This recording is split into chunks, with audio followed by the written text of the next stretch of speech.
Bismillahirrahmanirrahim. Assalamualaikum warahmatullahi wabarakatuh. Waalaikumsalam warahmatullahi wabarakatuh. Ya, selamat pagi teman-teman semuanya. Nah, kita hari ini berkumpul di sini terkait kemarin saya dan teman-teman sudah melakukan pelatihan tentang MTBS dan juga gizi buruk. Nah, pada kesempatan kali ini mungkin nanti saya akan memberi informasi kepada teman-teman semuanya mengenai manajemen terpadu balita sakit. Jadi saya akan berbagi informasi dari hasil pelatihan kemarin ya. Jadi di sini saya punya buku bagan ya tentang MTBS dan juga gizi buruk. Di sini bagannya sudah lengkap ya. Jadi nanti teman-teman semuanya semoga kedepannya bisa mengaplikasikan bagaimana cara falsifikasi, kemudian cara tindakan pengobatan tentang bayi muda itu yang kurang dari 2 bulan atau tentang bayi yang di atas 2 bulan sampai 59 bulan gitu ya. Semoga nanti dengan informasi ini teman-teman juga untuk pencatatan dan juga untuk klasifikasinya lebih tertata gitu ya. Oke. Jadi pada kesempatan kali ini kita akan membahas tentang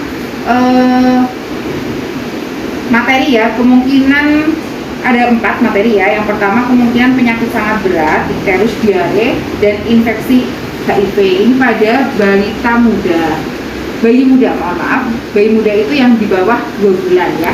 Teman-teman sudah saya bagikan juga untuk formulir ya, formulir pencatatan bayi muda umur kurang dari 2 bulan.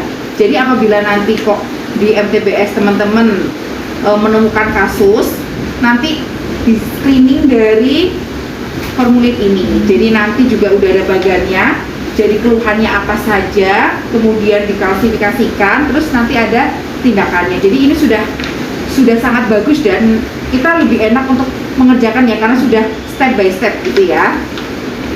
Oke, yang pertama kita masuk ke di sini ada pokok bahasannya yang tadi itu ya. Jadi apabila kita menemui pasien bayi muda kurang dari 2 bulan, di situ kita harus anamnesa dulu ya. Ini bisa diisi yang pertama dari identitasnya dulu, tanggal kunjungan, alamat, nama bayi, umur, dalam minggu, hari, kemudian bayi sakit, kemudian berat badannya, panjang badan, lingkar kepala, kemudian sampai kunjungan keberapa. Ini ada kunjungan pertama dan ada kunjungan ulang. Juga ada KN ke 1, 2, 3 ya.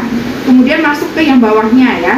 Di sini ada memeriksa kemungkinan penyakit yang sangat berat. Kita bisa ditanyakan di situ ya.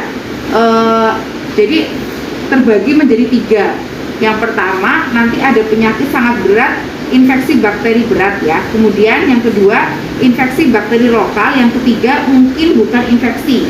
Jadi dari yang di bagian itu teman-teman bisa menanyakan ya, dari yang kolom pertama apakah ada tanda biru ya. Kemudian selanjutnya itu kan ada banyak ya, bisa dibaca ya teman-teman ya, bisa diamati ya sampai yang terakhir itu ya.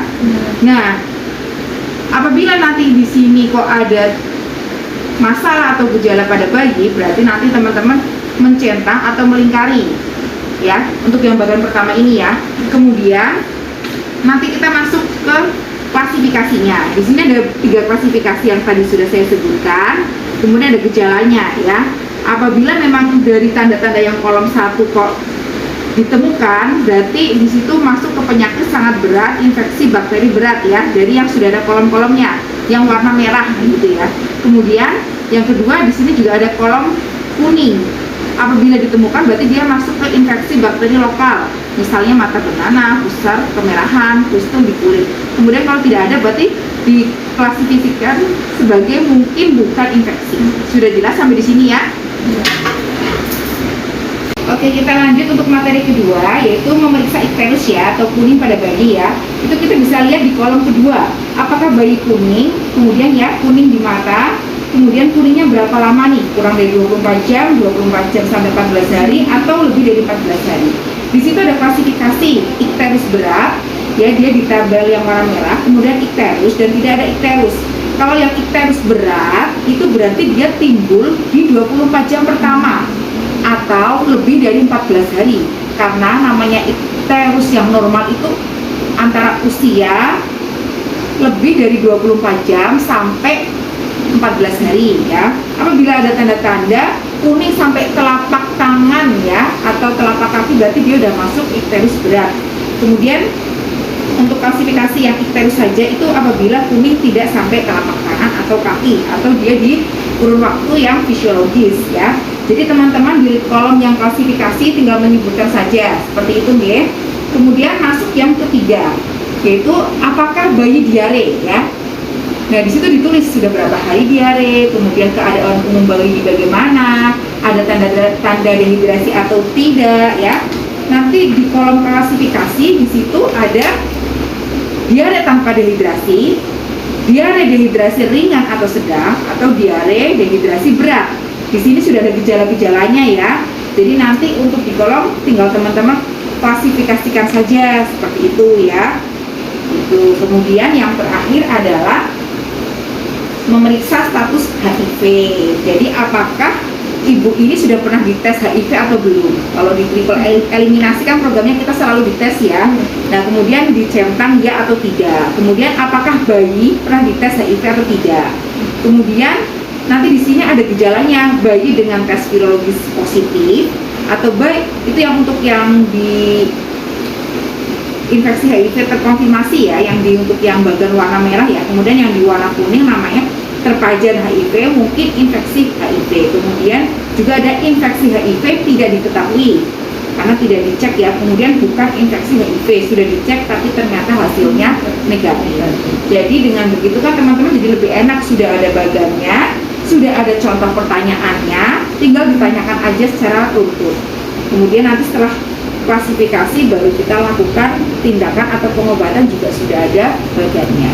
Sampai di sini teman-teman sudah jelas? Oke.